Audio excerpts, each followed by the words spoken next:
오늘 주신 하나님의 말씀은 이사야서 1장 18절의 말씀입니다. 이사야 1장 18절 말씀 찾으신 줄 알고 우리 한 목소리로 같이 한번 읽어볼까요? 같이 읽겠습니다. 시작. 여호와께서 말씀하시되 보라 오라 우리가 서로 변론하자. 너희의 죄가 주홍 같을지라도 눈과 같이 희어질 것이요 진홍같이 붉을지라도 양털같이 희게 되리라. 아멘. 자, 여호와께서 말씀하시되 오라 우리가 서로 변론하자. 너희 죄가 주홍 같을지라도 아주 붉을지라도 눈과 같이 희어질 것이 진홍같이 붉을지라도 아주 진한 빨간색이죠. 그렇게 붉을지라도 아주 새빨갈지라도 내 죄가 아주 새빨갈지라도 양털같이 희게 될 것이다. 그렇게 말씀하고 계세요. 자, 오늘 그 제목은 하나님의 찐사랑 6번째인데요. 제가 이제 말씀을 준비하고 또 전하면서 또 저 스스로에게 이렇게 질문해 봅니다.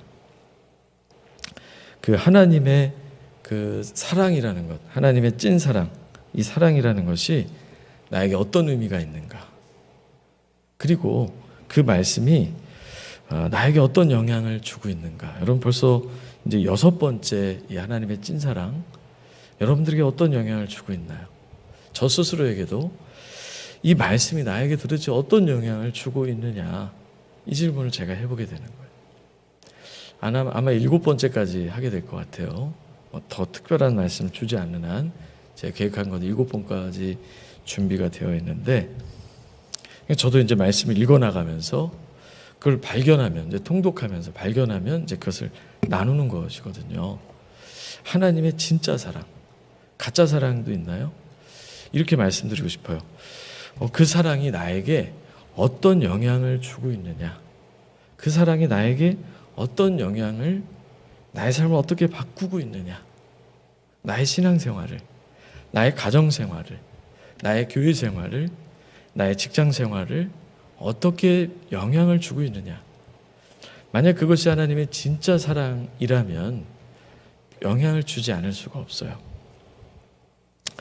매주 우리 말씀을 듣죠. 그 말씀이 나에게 어떤 영향을 주고 있느냐. 여러분 잘 보세요. 말씀은 하나님의 말씀이라고 하잖아요. 하나님의 말씀을 우리가 듣는데 변화가 일어나지 않는다. 사람의 말로도 변화가 안 되는데 하나님의 말씀을 심지어 듣는데도 변화가 안 된다면, 근데 그것이 나에게 익숙해져 버려 있다면, 그래서 말씀은 그냥 듣는 것이고 나에게 영향을 주는 건 아니지라고 나도 모르게 이렇게 생각하고 있다면 그것을 우리가 깨워야 돼요. 그래서 내가 왜 말씀을 듣는가? 왜 예배를 드리는가? 젊은 세대들은 교회 안 나오는 게 지금 한국 교회의 추세입니다. 특히 청장년 세대들 거의 바닥입니다. 우리 교회 얘기하는 게 아니고요. 한국 교회가 그래요. 지금 통계를 내보니까 코로나 2년 동안 왜 그럴까요? 질문하는 거죠. 아이 보기도 힘든데, 그리고 코로나가 위험한데 그렇게 위험성을 가지고 예배 드려야 되나? 인터넷으로 예배를 드리지만 이거 예배 같지 않아. 이걸 왜 드려야 되지? 그래서 인터넷 예배조차도 드리기 어려운. 여러분들은 왜 교회에 나오셨나요? 왜 말씀을 듣나요? 들어야 되니까 듣는 거죠. 예배 나와야 되니까 나오는 거죠. 라고 나도 모르게 생각하고 있거나 아니면 그냥 앉아 있다가 그냥 가버린다면 질문을 드리고 싶어요. 왜 예배를 드리시나요? 왜 말씀을 듣나요? 말씀을 듣는 이유가 하나님의 말씀이기 때문에 내가 귀 기울여 듣는다면 그 하나님의 말씀이 나의 삶에 어떤 영향을 주느냐는 거예요. 부모님이 어떤 심부름을 한다. 그 심부름을 매주 심부름을 하지만, 심부름 할 것을 주지만 자녀가 계속 듣지 않아요. 계속 따르지 않아요. 그러면은 부모님이 그렇게 얘기하세요. 너 왜 안 하냐? 왜 이렇게 하라고 했는데 왜 안 하냐? 무슨 이유가 있니? 아, 엄마, 난 지금 가고 싶지 않아요. 주일에 뭐 시키는 거 싫어요. 아, 그랬구나. 그래, 다른 날 시킬게. 이렇게 되는 거죠. 이유를 물어보겠죠. 주님께서 우리에게 질문하는 거예요. 너 매주 말씀을 듣는데 왜 변화되지 않느냐? 왜 말씀에 순종하지 않느냐? 왜 말씀을 붙들지 않느냐? 대답을 우리가 준비하셔야 돼요. 그 대답이 무엇입니까? 근데 질문해보지 않았을 수도 있어요. 여러분, 제가 하나님의 찐사랑이라는 말씀을 전하면서 벌써 5번의 말씀을 전했어요. 5번의 말씀 속에서 우리는 이제 질문을 가져야 돼요. 목사님, 도대체 이 말씀을 왜 자꾸 전하십니까? 그리고 그 말씀이 나에게 어떤 영향을 주는 것입니까? 자, 탕자의 비유 말씀드렸죠. 둘째 아들이 그 당시로서는 폐륜과 같은, 부모님 유산을 달라고 하는 것은 빨리 돌아가시라는 의미가 있거든요. 그러니까 그 당시 문화로서는 폐륜과 같이 유산을 먼저 달라고 그랬어요. 허랑방탕하게 쓰고 왔어요. 그래서 아버지께 못 돌아가요, 부모님께. 그래서 먹을 것도 없고 하인으로 살다가 도저히 안 되겠다로 갔는데, 부모님, 아버지는 어떤 입장이셨어요? 아들 기다리고 있었단 말이에요. 아들의 마음은 종으로라도 좀 써주셨으면 하는 마음이었지만, 아버지의 마음은 기다리고 있었어요. 성공해서 돌아오기를 기대한 게 아니에요. 이 이야기에 나랑 무슨 상관이에요? 여러분, 내가 신앙생활 하다가 아버지의 뜻을 어기고 넘어지고 내 뜻대로 살았어요. 내 소견에 오른 대로, 내 마음대로 하지 말라는 거 했어요. 그때 우리가 주님께 다가가기 쉬워요, 어려워요? 어렵다고 생각을 해요. 그런데 주님은 어떻게 대하신다고요? 잔치를 준비하고 기다리신다는 거예요. 오기만 하라는 거예요. 오기만 하라는 거예요. 우리 신앙생활에서 하나님께서 나를 그렇게 선대해 주실 것이다, 환대해 주실 것이다. 어떨 때? 내가 실패하고 잘못했을 때 그 믿음이 있느냐는 거예요. 여러분, 그 믿음을 가지셔야 돼요. 내가 아무리 폐륜적인 하나님을 향하여 누가 봐도 저건 정말 떳떳하지 못한 모습이라 할지라도 아버지는 기다리시는 거예요. 왜? 조건으로 대하시는 게 아니거든요. 무조건적인 사랑이에요. 그래서 아무렇게나 살라는 것이 아니고요. 내가 그렇게 넘어지고 쓰러지고 미끄러지고 실패했더라도 주님은 나를 그 행위대로 대하지 않는다는 거예요. 그렇게 여러분 대하고 계시나요? 하나님을? 나 이 사실을 기억해요. 형은 원망했어요. 형은 아버지께 원망했어요. 아니, 둘째에게는 저렇게 소까지 잡아서 잔치를 해주는데 저한테는 뭐 염소라도 한 마리 잡아주셨습니까?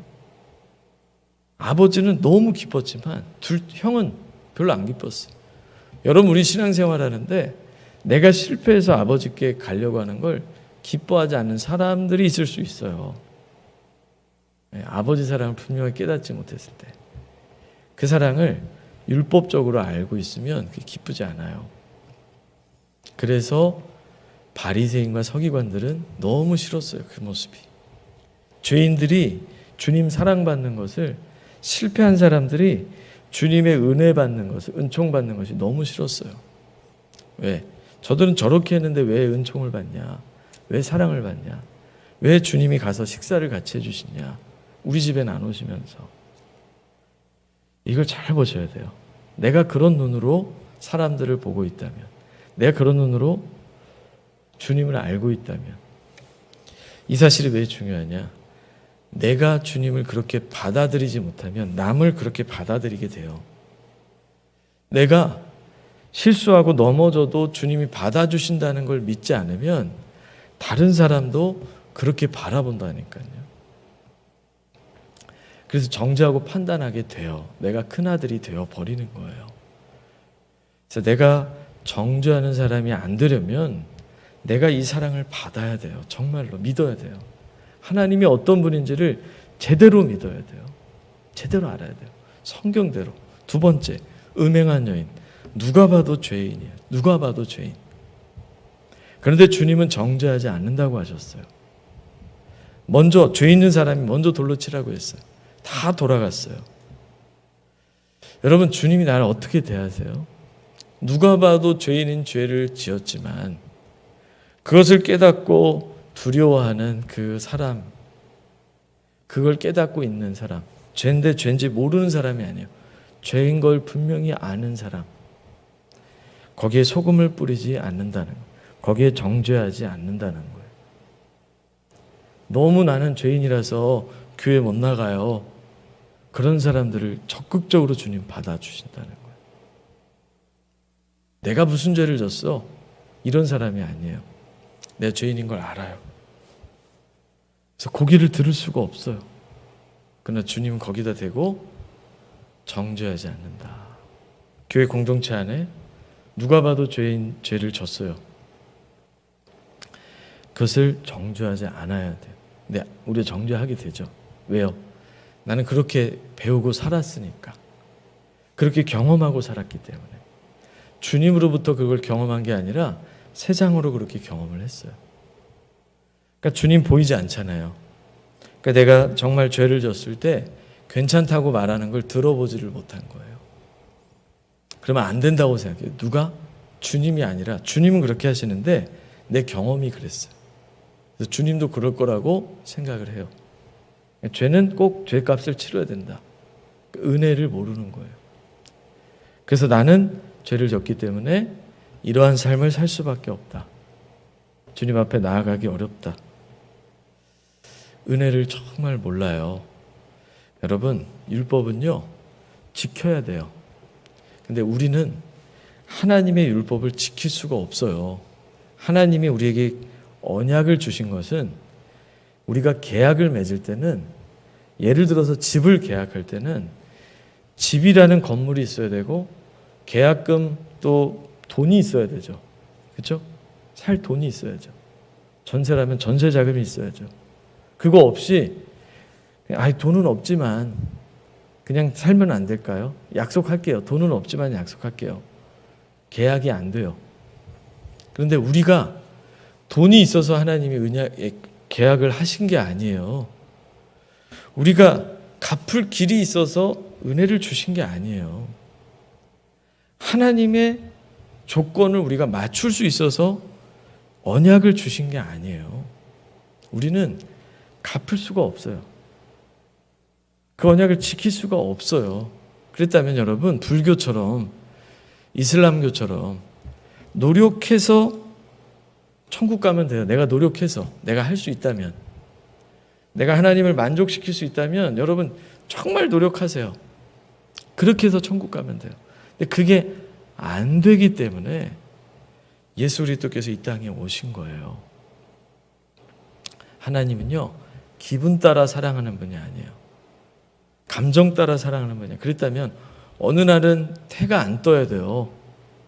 기분 따라 어느 날은 막 갑자기 사람들이 갑자기 막 몇백만이 그냥 나도 모르게 그냥 죽어 있고, 하나님이 만약에 그렇게 힘을 막 휘두르는 분이라면 그런 법은 없어요.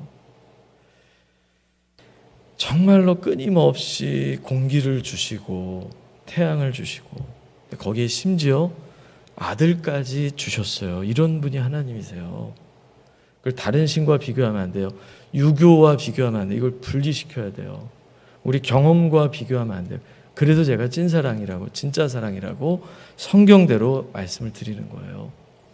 내가 그 경험을 하지 않으면, 내가 그것을 믿지 않으면 누군가에게 그렇게 대하게 되고 나에게 그렇게 대하지 않으면, 그것을 내가 경험하지 못하면 자녀들이건 믿지 않는 사람들이건, 그래서 세상 사람들은 교회에 대해서 거부감을 갖죠. 가족들이 예수 믿기가 어렵죠. 완벽하게 할 수는 없어요. 그런데 분명히 알아야 돼요. 여러분, 요나 사명 거부했죠?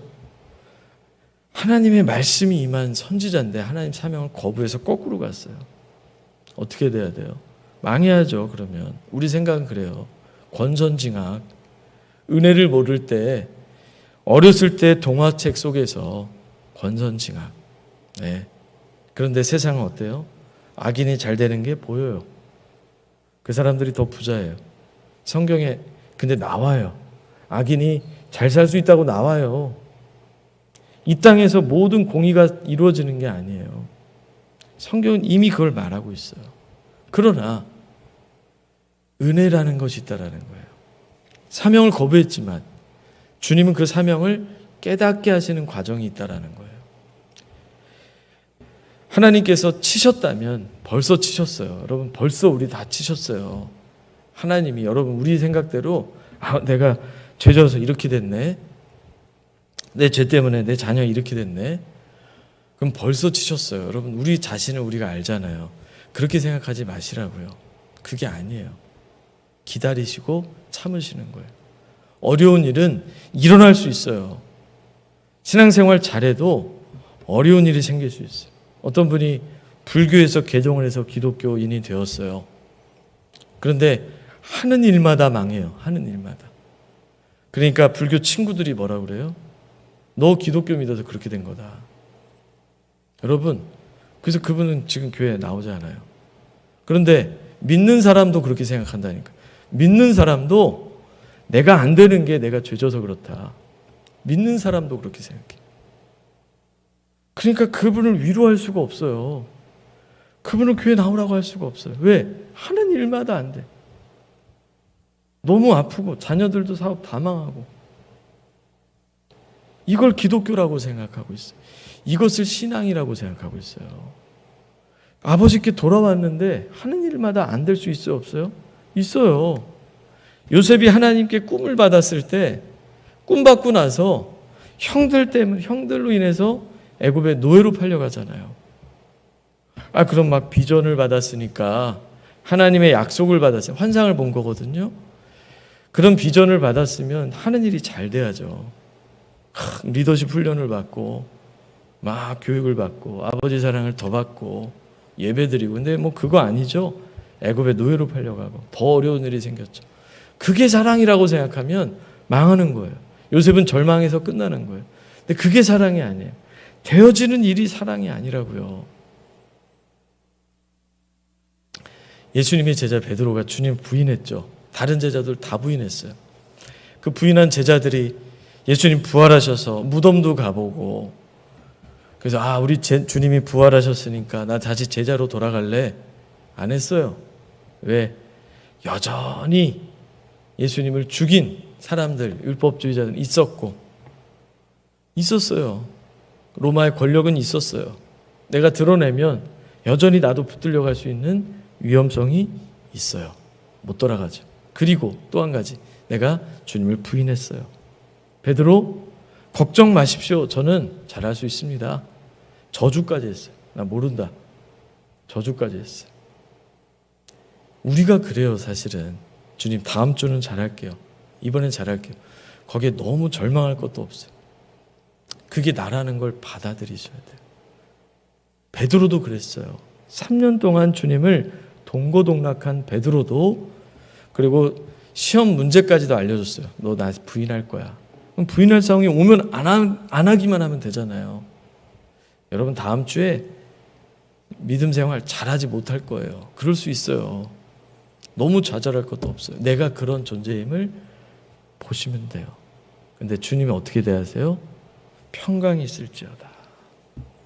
그 제자들이 모여있는 숨어있는 그곳에 오셔서 평강이 있을지어다. 여러분이 주님과 약속했어요. 그런데 실패했어요. 그때 무슨 소리가 들려요? 평강이 있을지어다. 그 소리가 들리나요? 아이고, 내가 그렇지 뭐. 끝났다. 또 실패했구나. 이 소리가 들리면 그 소리 듣지 마시라고요. 주님이 뭐라고 하고 계세요? 평강이 있을지어다. 그리고 막 고기를 굽고 떡을 굽고 아침상을 차려주는 거예요. 제자들이 못 가니까 직접 갖다 주시고, 이 경험을 하셔야 돼요. 우리 주님이 그런 분이에요. 그리고 베드로를 따로 불러요. 야, 베드로 일로 와봐. 이제 걸렸구나. 내가 그냥 그렇게 자신 있게 말했는데 다른 사람은 다 실패해도 저는 안 할 거예요. 예수. 다른 제자들은 다 주님 부인해도 저는 부인 안 할 거예요. 그랬거든요. 근데 베드로만 따로 딱 부르시는 거예요. 베드로 뜨끔했겠죠. 베드로야, 너 왜 그랬니? 그 말씀은 없어요. 베드로야, 네가 날 사랑하지? 이렇게 물어보시는 거예요. 베드로 말할 수가 없어요. 왜? 자신 있게 말했다 실패했거든요. 그러니까 뭐라 그래요? 주님 아시잖아요. 주님 아시거든요. 베드로가 사랑하는 걸 아세요. 왜? 여러분, 주님과의 약속을 어기고 펑펑 울어보신 적 있으세요? 베드로는 그랬어요. 의지가 약하고 죽음이 두려워서 그랬지만, 그러나 주님의 약속을 어긴 것을 알고 펑펑 울었어요. 베드로야, 너 나 사랑하지? 내 양을 좀 먹여주지 않겠니? 베드로야, 너 나 사랑하지? 내 양을 돌봐주지 않겠니? 베드로야, 너 사랑하지? 너 나 사랑하지? 이거 3번 물어보신 거예요. 이게 주님과 베드로의 육신의 눈으로 보는 마지막 장면이에요. 주님 하면 그 모습이 떠오르는 거예요. 여러분, 주님 하면 어떤 모습이 떠오르세요? 내가 실패했지만, 숨어 있고 싶지만, 제자로는 돌아갈 수 없는 그러한 마음이지만, 주님 사랑 때문에 내가 사명을 다시 감당해야 되는구나. 여러분, 이 경험을 가지시라는 거예요. 이것을 기억하시라는 거예요. 그게 여러분 5번째 설교까지 되었어요. 그래서 이제 우리 삶에 적용하는 거예요. 내가 실패하고 넘어지고 내가 정말로 누가 봐도 죄인 죄 때문에 낙심해 있어도 주님이 나를 어떻게 대하시겠느냐. 성경대로 나를 대하신다라는 걸 기억하셔야 돼요. 그래서 그 주님께 가셔야 돼요. 그 주님의 사랑을 받으셔야 돼요.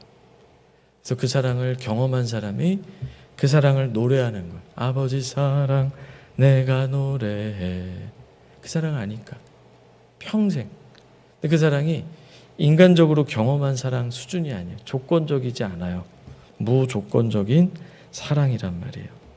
부모님의 사랑은 무조건적인 사랑이라고 그러죠. 그런데 자녀가 폐륜적인 죄를 계속 져봐요. 여러분, 가족이 가족을 사랑해서 생명까지 주는 경우가 있어요. 뉴스에도 나오고 기사로도 볼 수 있어요. 그런데 죄인이, 나를 죽인 죄인이 심지어 그런 죄인을 위해 생명을 줄 수 있나요? 흉악한 죄인을 위해서 생명을 줄 수 있나요? 주님이 그렇게 하셨어요. 내 죄가 그렇게 흉악한 죄인이에요. 나를 이렇게 돌아보니까 나는 정말 죄인이에요. 그런데 그런 나를 위해서 생명을 주셨다는 거예요. 얼마나 사랑하시면. 근데 그 사랑을 우리가 너무 작게 여겨요. 우리 경험대로 생각해요. 그러니까 내가 잘하고 있을 때 사랑한 게 아니에요. 죄 없을 때 사랑하신 게 아니에요. 우리가 아직 죄인 되었을 때에 사랑하신 거예요. 얼마나 사랑하시면. 그런데 내가 실패했다고 나를 안 사랑해요? 내가 넘어졌다고 나를 떠나요? 이게 내 생각, 내 경험이에요. 하나님은 그런 분이 아니시다라는 거예요.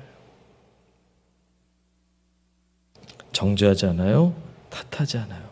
사랑만 기억하라는 거예요. 그런데 여러분, 교회 안에, 가정 안에, 이 민족 안에 정죄와 판단이 제일 많은 공동체가 된다면, 우리 교회가, 우리 가정이, 이 민족이 정죄와 판단이 제일 많은 이런 공동체라면 여러분 어떻게 느끼시겠어요? 신앙생활을 오래 할수록 내가 주 안에서 사랑을 경험하는 게 아니라 정죄와 판단을 더 많이 느낀다면 여러분 어떠시겠어요? 누구의 영향을 받는 거예요? 주님의 영향을 받는 게 아니에요. 주님의 사랑을 경험하는 게 아니에요. 내 경험을 내가 붙잡는 거예요. 세상 경험을 붙잡는 거예요. 그래서 예수 믿는 것은요, 지적인 변화가 일어나야 돼요. 그러니까 저는 성경을 붙잡지 않고 신앙생활 한다는 걸 믿지 않아요. 왜? 성경이 없다면 우리 하나님을 알 수가 없어요. 우리 믿음은 진리 위의 믿음이에요. 그래서 저는 경험을 마치 진리처럼 말하는 사람을 믿지 않아요. 왜? 말씀에 근거하지 않으면 내 경험은 얼마든지 달라져요. 얼마든지. 그러니까 이렇게 제가 찐사랑을 얘기 드려도 여러분 적용이 안 되는 거예요. 쉽지 않은 거예요. 왜? 경험이 그렇지 않으니까. 근데 우리 주님은 눈에 보이지 않는다고 성경에는 하나님은 영이시라. 그래서 영과 진리로 예배하라는 거예요. 영과 진리로. 이 진리를 믿음으로 또 영혼이 영적인 눈을 열어서 주님을 바라보고 예배하라는 거예요. 그렇게 예배하라는 거예요. 그러니까 마치 아무것도 없는 것처럼 앉아있는 게 아니고 주님이 이곳에 함께 하심으로 그리고 진리의 근거에서 그냥 찬양이 좋으니까 그냥 감정으로가 아니라 진리의 근거에서 그러면 감정이 생겨요. 그러면 의지가 생겨요. 그 믿음이 돼야 돼요. 그러니까 여러분 기독교는요 진리 위에 세워진 그래서 성경 때문에 종교개혁도 일어났고 이 성경 때문에 선교사님들이 이곳에 오자마자 죽임을 당하기도 하고 이 성경의 진리 때문에 많은 사람들이 죽었어요. 왜? 이것을 지키느라고. 그런데 우리가 이 진리를 놓고 있다. 그리고 내 스타일이 아니다. 나는 공부 스타일이 아니기 때문에 성경은 조금 저와 상관이 없는 그렇지 않아요. 날 사랑하심 성경에 써 있어요. 다른 데서 여러분 성경 그 사랑을 찾지 마세요. 되어지는 일을 보고 사랑을 찾지 마세요. 여러분 예수 믿어도 병 걸릴 수 있어요. 무슨 죄를 졌길래 기도가 응답이 안 되나? 기도 응답 안 될 수 있어요. 그렇게 여기면 신앙생활하기 어려워요. 교회 나오기 어려워요. 근데 하나님은 그렇게 가르치신 적이 없는데 우리 경험 때문에 세상 경험 때문에 그래서 예수 믿는다는 건 가치관이 바뀌는 거예요. 세상 가치관에서 이 성경의 가치관으로 바뀌는 거예요. 그래서 왜 평등법이다 뭐 그런 것들 왜 결사반대합니까? 성경의 가치관을 완전히 바꾸는 거거든요. 죄를 죄가 아니라고 말하거든요. 그러니까 동성애도 죄가 아니다. 시대 흐름이다. 그렇게 말할 수 있죠. 그런데 성경에 써 있어요. 죄라고. 이 가치. 사람이 뭐가 중요하냐? 돈이 최고지.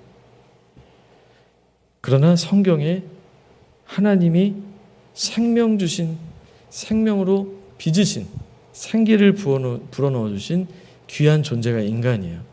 그래서 생명이 귀한 거예요. 성경에 근거한 거예요. 동물도 귀하게 여겨야죠. 그렇게까지는 안 하잖아요. 사람이 먼저다. 성경은 하나님이 먼저다. 이 순서가 바뀌면 거꾸로 가는 거예요. 하나님이 먼저다. 우리 믿는 사람들은 그 기준이 분명해야 돼. 하나님이 먼저다. 그 다음이 사람이다. 하나님과의 관계, 이웃과의 관계. 신앙생활도 이웃과의 문제가 생기면 그 사람에게 매여 있지 말고 하나님과 나 사이에 내가 놓치는 부분이 있는가. 그걸 봐야 돼요. 오늘 이사야서 1장 18절에는 하나님이 이야기 좀 하자는 거예요. 우리가 서로 변론하자. 이야기 좀 하자. 대화 좀 나누자. 이사야서는 66장까지 하나님의 심판이 무려 39장에 걸쳐서 아주 강렬하게 나와요. 여러분 이사야서 1장 한번 보실래요? 이사야 1장 12절에 보시면 11절부터 보세요. 11절부터 보시면은 무수한 재물이 내게 무슨 유익이 있느냐? 순양의 번제와 살찐 짐승의 기름에 배불렀고 나는 수송아지나 어린 양이나 수점수의 피를 기뻐하지 않는다. 예배 기뻐하지 않는다. 여러분 헌금 기뻐하지 않는다는 충격적이죠. 12절에 보세요. 너희가 내 앞에 보이러 오니 그냥 보이러 왔다는 거예요. 예배를. 누가 너에게 요구했냐? 내 마당만 밟고 가지 마라. 그래서 어떻다는 거예요? 13절에 헛된 재물을 다시는 가져. 헌금도 하지 마라. 그렇게 하려면 하지 마. 분향, 제사 드리는 거 가증이 여긴다. 너희 예배 드리는 거 자체가 가증스럽다. 월삭, 안식일, 안식일 주일이죠. 대회, 어떤 성회, 집회, 기도회, 모이는 것도 그래. 성회 아울러 악을 행하는 것을 내가 견디지 못하겠노라. 예배 드려도 네가 혼자 있을 때 가족들에게, 친구들에게, 이웃들에게 어떻게 하는 거, 그 악 내가 알아. 그것을 견디지 못하겠다. 얼마나 무서운 말씀이에요. 얼마나. 다시 가져오지 마라. 14절에 오히려 그런 것들이 싫다는 거예요. 무거운 짐이라는 거예요. 하나님께서. 15절에 손을 펼 때에 내가 눈을 가리겠고 많이 기도할지라도 듣지 않겠다. 너희 손에 피가 가득함이라. 이렇다는 거예요. 이런 심판의 메시지가 넘쳐나요. 이사야서에. 약한 거예요. 이거는. 그런데 이사야서에 이렇게 하나님 무서운데 목사님 하나님의 찐사랑이라고요? 이 말씀이 끝나고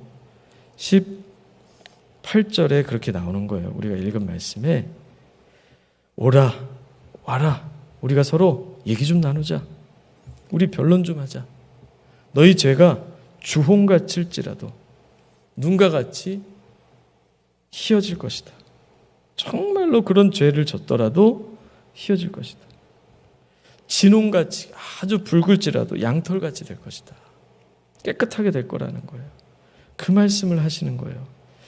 이사야는 이스라엘 백성들이 곧 이제 아수르에 의해서, 바벨론에 의해서 포로로 끌려가게 되는 그 위험한 상황에서 심판을 경고해요. 이렇게 살다간 하나님의 심판을 당합니다. 그런데 그것만 얘기하는 게 아니고 회복도 같이 얘기해야 돼요. 여러분 그걸 기억해야 돼요. 내 죄 때문에 나는 끝났어. 안 돼. 내가 어떻게 무슨 낯으로 신앙생활을 해. 예배를 드려. 사람들도 그렇게 얘기할 수 있어요. 가족들도 그렇게 얘기할 수 있어요. 그러나 그거 맞아요. 우리 그러면 안 되죠. 맞아요. 그러나 그럼에도 불구하고 회복을 주시겠다는 거예요. 그래서 심판 사이에 회복에 대한 메시지를 계속 이사야서에 계속 나와요. 심판이 깊을수록 회복에 대한 메시지가 같이 오고 있다는 걸 우리가 봐야 된다는 거예요. 둘 다 균형이 필요하다는 거예요. 너무 치우쳐 있다는 거예요. 지금 우리 신앙생활에. 회개와 회복을 같이 말씀하고 있다는 거예요. 정죄와 정죄가 없을 거라는 걸 같이 말씀하고 있다는 거예요. 사랑과 진리를 같이 말씀하고 있다는 거예요. 배움과 실천을 같이 말씀하고 있다. 믿음과 행함을 같이 말씀하고 있다는 거예요. 지휘자와 악보 말씀드렸죠? 악보만 있으면 이 곡이 어디서 강조를 하고 어떻게 하모니를 이루는지 알 수가 없어요. 악보는 없고 지휘자만 있다면 각자 자기 소견에 오른 대로 자기 마음대로 노래 부르겠죠. 성경 없는 게 그 모습이에요. 그러나 성경이 있고 성령의 인도하심 있다면 강약, 중강약이 나오고 어떻게 하모니를 이루고 이것이 나오는 거예요. 이게 성령의 인도를 받는 거예요. 어떤 부분은 나에게 있어서는 이 부분을 깨어 있어야 돼요. 이게 다 다른 거예요. 하나로 할 수 없어요. 가늠한 여인 정죄하면 안 돼요. 그 여인은 주님 보시니까. 왜? 이미 무너져 있어요. 자녀가 무너져 있는데 거기 넌 안 돼 이렇게 말할 수 있나요? 스스로 너무 아는데 똑같이 대할 수 없어요. 똑같이 적용할 수가 없어요. 수도사들은요 그렇게 기도를 많이 하지만 그 가운데 노동을 같이 했어요. 그래서 그들은 기도와 노동, 기도하는 시간이 있으면 노동하는 시간. 그럼 워라벨이라는 말을 많이 씁니다. Work, Life, Balance. 일과 삶의 균형. 세상도 그걸 말해요. 우리 신앙생활에 그런 균형이 있습니까? 뭐 안 하면 끝났다. 실패다. 주님이 기뻐하지 않으신다. 사랑하지 않으신다. 너무 일반화되어 있어요. 이사야 6장 13절에 보면 거룩한 씨가 이 땅의 그루터기다. 7장 14절에 보면 아들을 낳을 것이요 그 이름을 임마누엘이라 하라. 7장에 이미 예수 그리스도를 예언해요. 8장 6절 7절에 보면 그러므로 내 주 내가 흉용하고 창이란 큰 하수 곧 아수르 왕과 그의 모든 위력으로 그들을 덮을 것이라. 그 모든 골짜기를 차고 그 언덕이 넘칠 것이지만 회복할 것이다 라는 걸 말씀하고 계시고, 물이 바다 덮음같이 상함도 없을 것이고 여호와를 아는 지식이 세상에 충만할 것이다. 그러니까 지금 하나님을 아는 지식을 제가 여러분들에게 가르치고 있는 거예요. 여러분 듣고 계신 거예요. 열방이 그에게 돌아올 것이다. 11장에 회복에 대한 말씀, 벌써 많은 말씀들이 끊임없이 나와요. 그래서 여러분 이사야 48장 9절에 이렇게 나와요. 내 이름을 위하여 내가 노하기를 더디할 것이며. 하나님이 심판하실 거면 그냥 심판하면 돼요. 이사야 66장이나 쓰실 이유가 없어요. 성경이 이렇게 두꺼울 이유가 없어요. 우리대로 한다면 너 잘못했으니까 너 벌 받는 거야. 죄야. 안 돼. 이렇게 두꺼울 이유가 없어요. 이 두꺼운 이유가 뭐예요? 하나하나 변론하자. 들어봐라. 설득하고 인격적으로 우리를 다루고 계시는 거예요. 이 경험을 하셔야 돼요. 보세요. 내가 죄 지으면 바로 심판이 오나요? 여러분 그런 하나님이셨어요? 그렇지 않아요. 그럼 내가 잘하는데 어려움이 왔을 때 그 혼란이 오겠죠. 그렇지 않아요. 잘해도 어려움이 올 수 있어요. 그걸 아셔야 돼요. 그래서 주님이 사랑을 설명하실 때 고린도전서 13장 사랑이 뭐냐? 4절에 보면 사랑은 오래 참고가 시작이에요. 주님이 우리를 오래 참으시고 계시는 거예요. 한 번에 바뀌기를 기대하지 않으세요. 내가 그거 경험을 하셔야 돼요.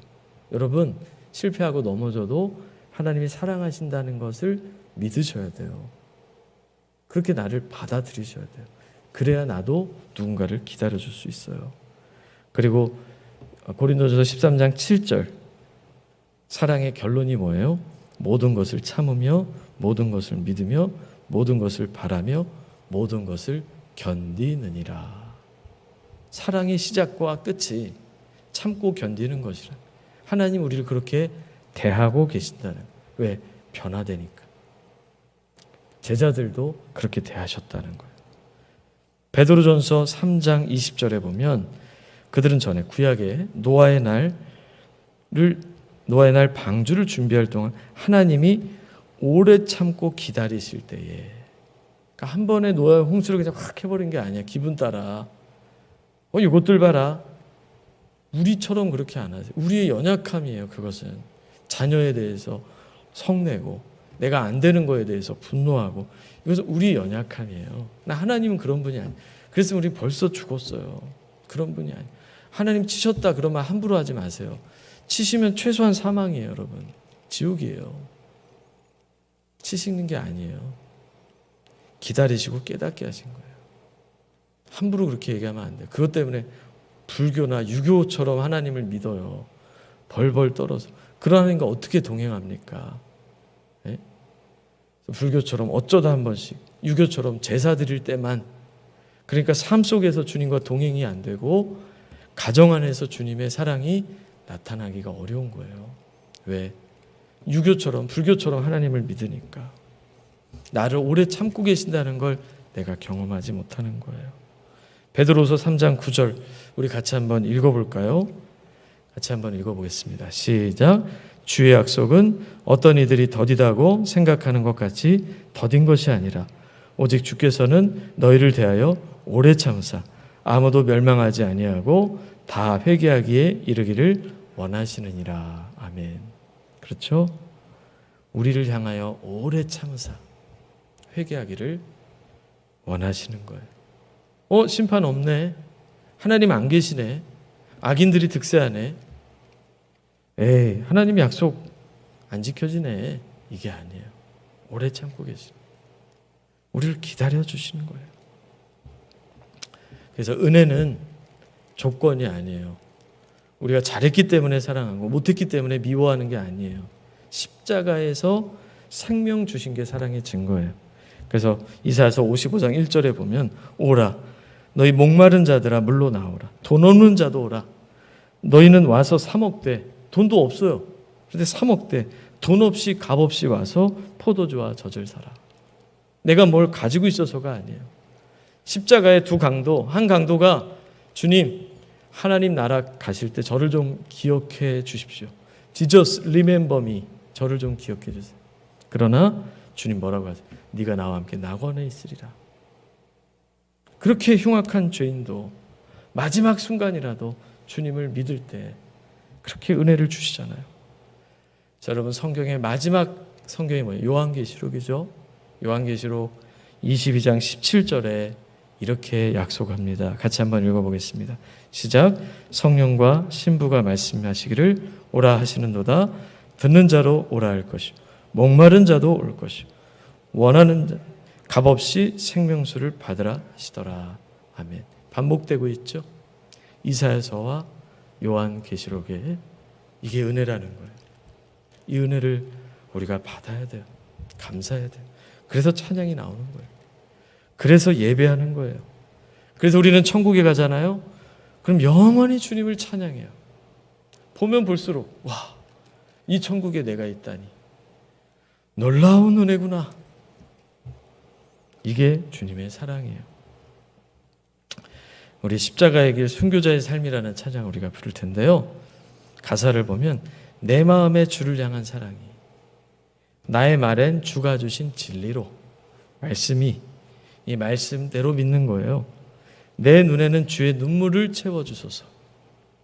내 입술에는 찬양의 향기가 두 손에는 주를 닮은 섬김이 나의 삶 속에 주님의 흔적이 남게 하소서. 이것은 착한 사람이라 이렇게 되는 게 아니에요.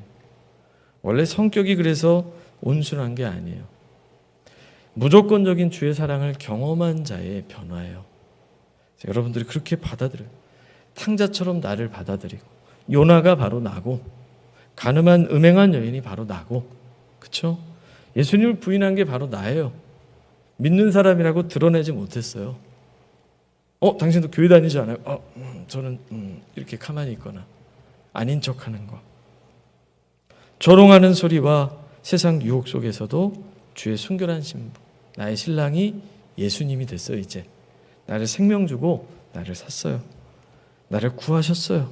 그래서 주님께 생명을 드리겠다. 이 고백이 되면 얼마나 좋을까요? 이 고백이 되면 얼마나 좋을까요? 여러분 우리 그 마음을 가지고 우리 다 같이 일어나셔서 주님을 찬양하기 원합니다. 그러한 삶을 사실 축복합니다.